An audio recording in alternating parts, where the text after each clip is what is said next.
Sign theta plus cos theta equal √2 হলে theta equal hot.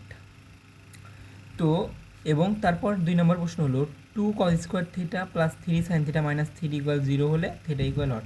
এগুলো ক্যালকুলেটরের সাহায্যে যদি সহজে করা যায়। এবং এই যে এইগুলো কোশ্চেন যেগুলো আছে এগুলো বড় প্রশ্নের ক্ষেত্রে তো আসেই, জেনারেল ম্যাথে বড় প্রশ্নের ক্ষেত্রে আসে, এবং ক্লাস 10-এর যে হায়ার ম্যাথ সেই হায়ার ম্যাথে কিন্তু মানে এমসিকিউ এর ক্ষেত্রে অধিকাংশ বারই আসে, ঠিক আছে। তো এগুলো তো ক্যালকুলেটার ছাড়া উপায় নাই, কারণ এগুলো যদি খাতায় মানে করতে যায় তাহলে কিন্তু অনেক সময় লাগে যাবে প্রায়, ঠিক আছে। তো এগুলো ক্যালকুলেটারের সাহায্যে কয়েক সেকেন্ডের মধ্যে করা যেতে পারে, ঠিক আছে। কেমনে?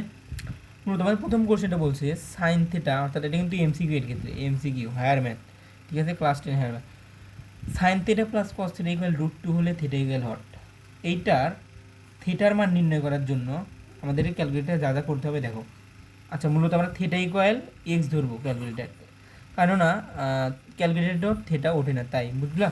তাহলে এবার দেখো সাইন থিটা, ঠিক আছে, সাইন থিটা ইকুয়াল আমরা এক্স ধরবো, কেননা ক্যালকুলেটর থিটা ওঠে না, তাহলে সাইন লিখছি, ঠিক আছে।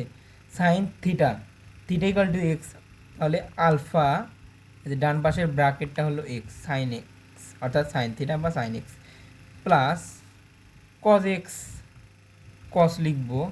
এবার এক্স তোলার জন্য কি এই যে আলফা, না এই যে আলফা, এই আলফাতে মূলত আমাদের একটা টাচ করতে হবে, আলফা এবং এদের ডান পাশের bracket, sine x plus cos x, sine x plus cos x equal √2 বলছে না, ইকুয়াল কি আলফা দিব, এবং এই যে কেল্ক, না এই যে কেল্ক, এই যে কেল্ক বাটনটা, এই যে কেল্ক, এই কেলকে চাপ দিব, ইকুয়াল উঠে গেল, ইকুয়াল √2 বলছে, √2, তাহলে কি √2 দিব, এই যে রুট এবং এই যে 2 দিলাম, ঠিক আছে। এবার কি করব? এবার আমাদের কি এর মান পেয়ে গেলেই তো আমাদের থিটার মান, তাই না? তাহলে আমরা কি করব জানো, এই যে শিফট আর কেল্ক দেখতেছো না, আমরা শিফটে ক্লিক দিব, কেলকে ক্লিক দিব, আবার শিফটে ক্লিক দেব, কেলকে ক্লিক দিব। এখন কি এক্সের মান বাড়ালো, এক্স মানে কি থিটার মান, তাহলে 44 পয়েন্ট কত পাইছে, 44.999 সামথিং, তাই না? তাহলে 44.99 মানে কি 45, তার মানে 1 নংয়ের ক্ষেত্রে থিটার মান কিন্তু 45 ডিগ্রি হবে, তাই না? তো 2 নংও সেম, 2 নংও সেম, 2 নংও সেম। তো এই ক্ষেত্রে কি করতে হবে, ব্র্যাকেটের সাবধানতা অবলম্বন করতে হবে। তো 2 নং করি, দেখা যাক ক্যালকুলেটরের সাহায্যে। দেখো 2 আছে, দেন কজ আছে, আমরা কজ লিখলাম, কজ স্কোয়ার এক্স। দেখো এখানে কিন্তু আছে 2 কজ স্কোয়ার মানে থিটা, মানে থিটা ইকুয়াল টু, যেহেতু আমরা এক্স ধরবো তাই এক্স, তাহলে 2 কজ স্কোয়ার থিটা। তো এই যে কজ স্কোয়ার থিটা আছে, এইটা থাকলে আমরা এটাকে কী হিসেবে রূপান্তর করতে পারি, কস থিটা, তার উপর কিন্তু আমরা এটা স্কোয়ার দিতে পারি, আশা করি এটা জানো।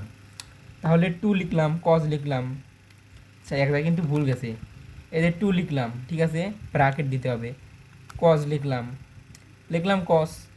এবার আমাদের এই যে থিটা ইকুয়াল টু, যেহেতু আমরা এক্স ধরছি তাই আমরা আলফা এবং ডান পাশের ব্র্যাকেট, অর্থাৎ 2 লিখলাম, কজ লিখলাম, ব্র্যাকেটের ভিতর কজ এক্স লিখলাম এবং ব্র্যাকেট আটকা দিব, দেন তার উপর কী আছে কজ স্কোয়ার, মানে এই যে স্কোয়ার, স্কোয়ারটা আমরা লিখবো এই যে,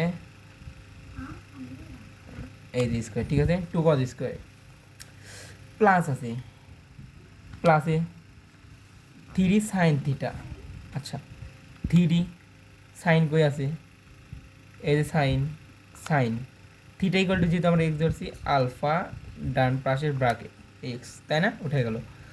তাহলে 3 সাইন থিটা অর্থাৎ 3 সাইন এক্স লিখছি আমরা, -3 আছে না, এই যে মাইনাসে ক্লিক করব, 3তে ক্লিক করব, ইকুয়াল কি 0 না, ইকুয়াল 0 লিখবো। ইকুয়াল কেমনি উঠাইবো, ওই যে আলফা কেলকে চাপ দিলে ইকুয়াল হয়ে যাবো, ইকুয়াল কত 0 বলছে না, 0। তো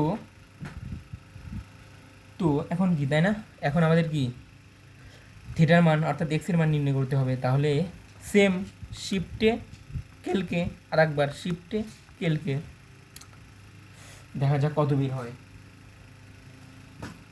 আচ্ছা এখানে একটু সময় নিতেছে, এটা কিন্তু এফএক্স 100 এর নিয়ম, 30 ডিগ্রি এক্স ইকুয়াল টু, তার মানে 2 নাম্বারের ক্ষেত্রে এক্সের মান হবে কিন্তু কত, 30 ডিগ্রি। এভাবে মূলত ক্যালকুলেটরের সাহায্যে আমরা যে কোনো ম্যাথের ত্রিকোণমিতিক ম্যাথের মানে এইটার মানে থিটার মান নির্ণয়ের ক্ষেত্রে আমরা এভাবে ক্যালকুলেটর ঠিক এভাবে অবলম্বন করে থিটার মান নির্ণয় করতে পারি। তো এরকম অসংখ্য আরও অনেক ভিডিও পেতে, অর্থাৎ এরকম যেরকম ট্রিক্স শিখিয়ে দিতেছি, তো এরকম আরও অনেক ভিডিও পেতে চ্যানেলটা সাবস্ক্রাইব করে রাখবা, ঠিক আছে।